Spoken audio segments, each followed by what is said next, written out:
Ladies and gentlemen, what's going on? Today we need to talk about Tesla, of course, and Tesla's AI capabilities. And we have Brad Gerstner from the B2G podcast. Great podcast. Check that out.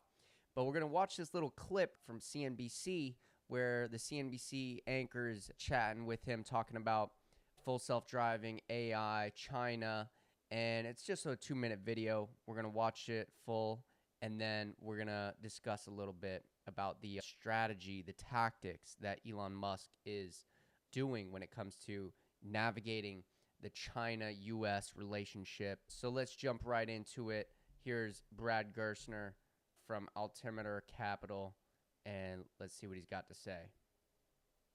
And speaking of driving, autonomous driving and the like in Tesla, which you revealed on our program the last time we spoke, what takes it from a quote-unquote small position to something larger? What do you need to see from Elon and that company from here? Well, first, let me say, I think Elon's done an extraordinary job, and I think his advantage in AI and full self-driving relative to all the other manufacturers in the world is deeply underappreciated. I described FSD 12 as a chat GPT moment for self-driving. After 10 years of marginal improvements, we had a profound breakthrough around the imitation learning of FSD 12. I think that will be an incredibly valuable asset to the company. I don't think it's an asset that can be replicated by other OEMs in the United States. They simply lack the data. And this is data in, pixels in, and control plane out. So unless you have the data, you're going to have a very hard time catching Tesla in full self-driving. I don't think BYD is going to be able to, play in that game either. And I thought it was fascinating. At the moment that the United States is banning TikTok, that the Chinese government is providing permission to Tesla to do full self-driving in partnership with Baidu in China. It shows the resilience and the strength of the relationships that Elon Musk has in China and that Tesla has in China, and their own push toward AI. So I think, you can't think of the company as an auto company. You have to think of it as a technology company. Today, we think that it's, fully valued. It's been a volatile ride, but we think this may be one of the companies that can break through on energy, can break through on AI and FSD. And so we're paying very close attention, because if we start to see the adoption and the conversion on FSD that we think is possible, this will be a story like Apple and services, where services becomes an increasingly important part of their profit makeup. So that was just amazing what he said. He summed it up pretty well there.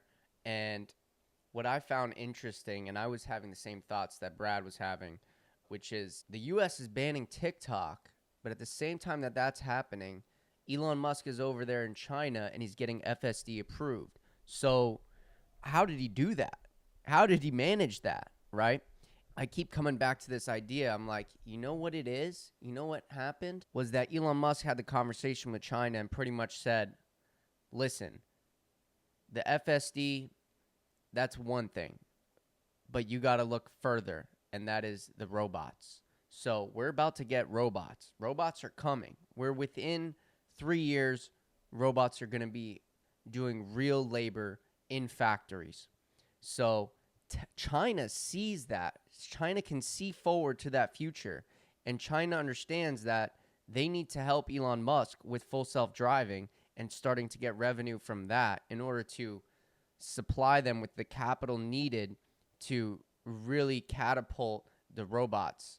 And so if they help out with FSD and allow Elon Musk to implement FSD into their society and get the revenues from that, then they understand that that's going to open the door for the robots into China. Because Elon could very easily say, no robots for China. But Elon wants to get robots into China. He wants to get robots everywhere because he knows that it's going to be beneficial. It's going to help society, superabundance, that whole story.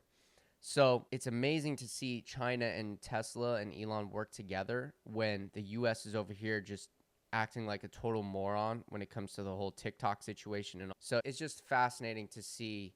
It's a breath of fresh air to see capitalism overpowering the stupidity of governments.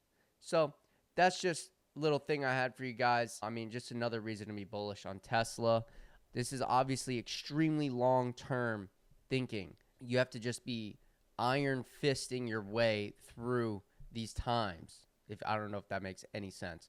But, you know, just stay resilient, folks. If you're invested in Tesla, just wait. Not financial advice. Do whatever you want, of course. But I've always found out that being patient and waiting is the way to go. And there's this guy, Roger Babson, from back in the day. Guy was worth hundreds of millions of dollars. So he knows a thing or two. And he said, one of his quotes is, "Don't let anybody beat you in the game of waiting." So there's something to patience, especially when it comes to publicly traded equities. Having the resilience, the patience to see your investments through, because that's where you get the 100x. That's where you get the 10x, the 20x. So stay healthy, stay wealthy, and stay tuned for the next one. Peace.